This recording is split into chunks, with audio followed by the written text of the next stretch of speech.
George Knapp and I have released 15 different pieces of evidence. The last one was a banger.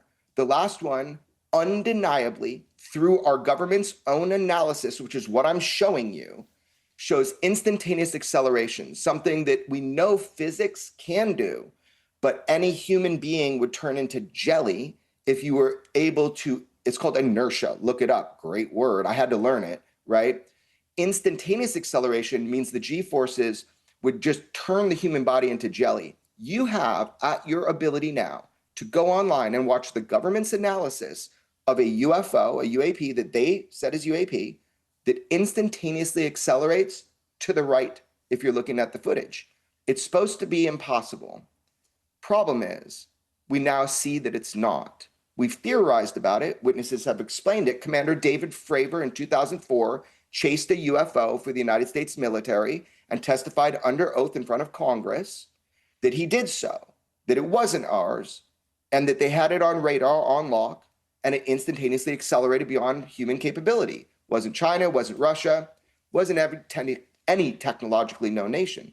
So now you can see it. So that video you showed was cool, but look at the 15 assets that George and I released. Watch the last one. It's called Syria UAP 2021, Apparent Instantaneous Acceleration. And that's what our government labeled it. This whole thing about Area 51, I mean, what is Area 51? I know it's in the Nevada desert.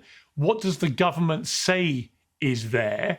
And how much veracity has been genuinely established about the whole 1947 Roswell crash and so on, the supposed transportation to Area 51 for reverse engineering of aliens and so on?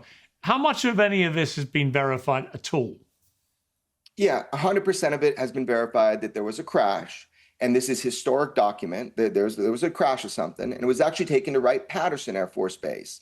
Now, the lore of Area 51, the only reason you know that word, other than Obama was the first president to ever say it, was that George Knapp in 1989 brought forward a man named Bob Lazar. And Bob Lazar said we had 9 flying saucers in a hangar at a site called Site 4 at Area 51. It's a sub-base just south called Papoose Lake. George didn't know if he was telling the truth. He said that in 1989.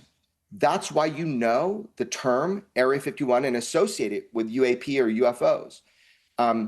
Where they hold these craft, these material, we don't need to guess. On congressional record, one of those locations was put in writing after by a man named Lou Elizondo.